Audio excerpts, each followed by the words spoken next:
In 1830, only a few miles away from what is now the great city of Cincinnati, Ohio, lay a huge and almost endless forest.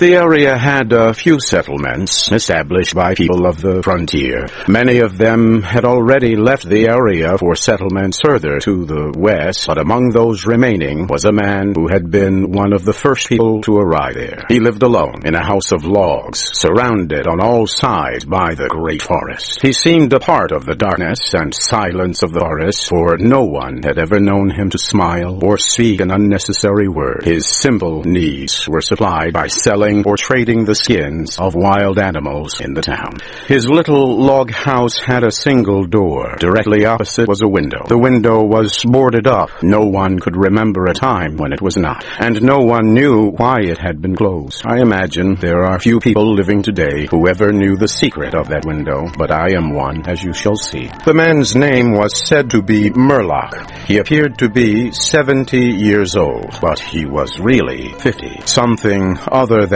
years had been the cause of his aging. His hair and long, full beard were white. His gray, lifeless eyes were sunken. His face was wrinkled. He was tall and thin, with drooping shoulders, like someone with many problems. I never saw him. These details I learned from my grandfather. He told me the man's story when I was a boy. He had known him when living nearby in that early day. One day, Murlock was found in his cabin, dead. It was not a time and place for medical examiners and newspapers. I suppose it was agreed that he had died from natural causes, or I should have been told and should remember. I know only that the body was buried near the cabin, next to the burial place of his wife. She had died so many years before him that local tradition noted very little of her existence. That closes the final part of this true story, except for the incident that followed many years later. With a fearless spirit, I went to the place and got close enough to the ruined cabin to throw a stone against it. I ran away to avoid the ghost which every well-informed boy in the area knew haunted the spot. But there is an earlier part to this story, supplied by my grandfather.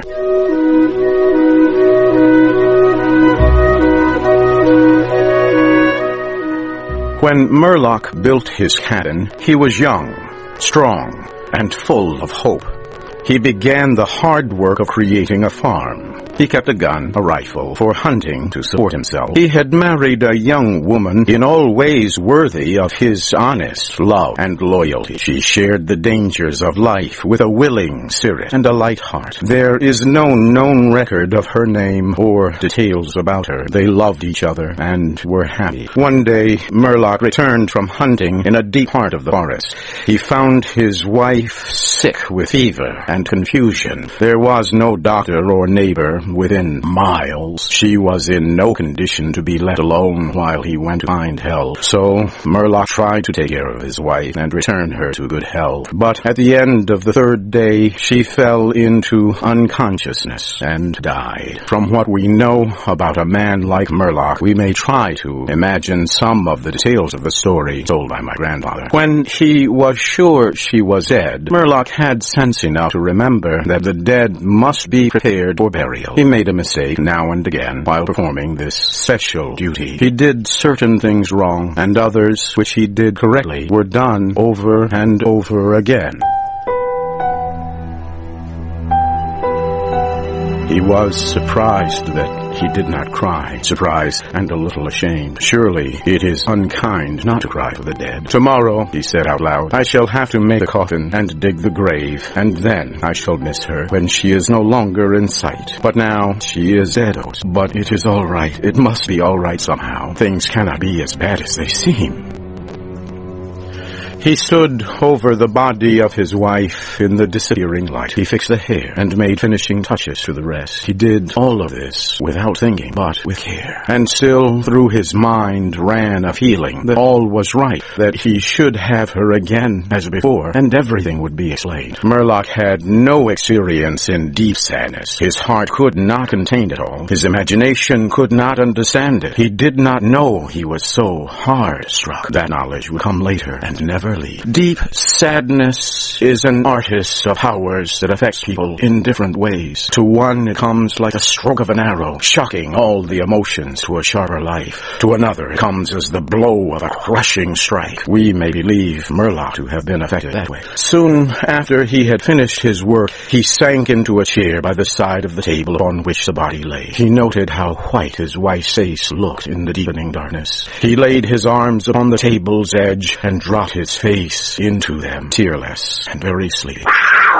At that moment, a long screaming sound came in through the open window. It was like the cry of a lost child in the far deep of the darkening forest. But the man did not move. He heard that unearthly cry upon his failing sense, again and nearer than before.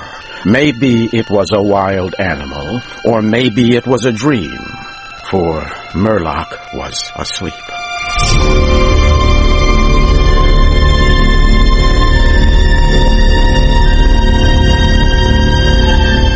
Some hours later, he awoke, lifted his head from his arms, and listened closely.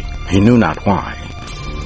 There, in the black darkness by the side of the body, he remembered everything without a shock. He strained his eyes to see, he knew not what. His senses were all alert. His breath was suspended. His blood was still as if to assist the silence. Who, what had awakened him, and where was it? Suddenly the table shook under his arms. At the same time he heard, or imagined he heard, a light, soft step, and then another. The sounds were as bare feet walking upon the floor. He was afraid beyond the power to cry out or move. He waited there in the darkness through what seemed like centuries of such fear. Fear as one may know, but yet live to tell. He tried, but failed to speak the dead woman's name. He tried, but failed to stretch his hand across the table to learn if she was there. His throat was powerless. His arms and hands were like lead. Then something most frightful happened. It seemed as if a heavy body was thrown against the table with a force that pushed against his chest.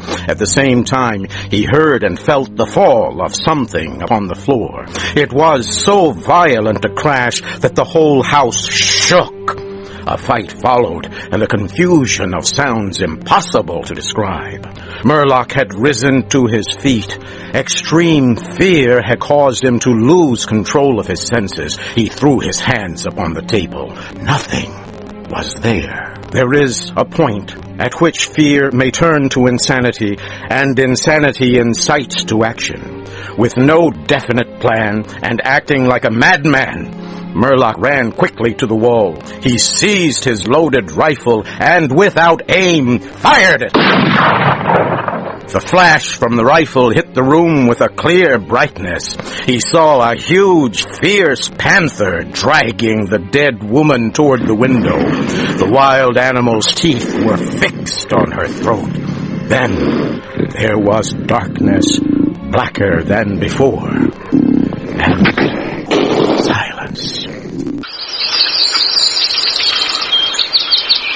When he returned to consciousness, the sun was high, and the forest was filled with the sounds of singing birds. The body lay near the window where the animal had left it when frightened away by the light and sound of the rifle. The clothing was ruined. The long hair was in disorder. The arms and legs lay in a careless way, and a pool of blood flowed from the horribly torn throat. The ribbon he had used to tie the wrists was broken. The hands were tightly closed, and between the teeth was a piece of the animal's ear.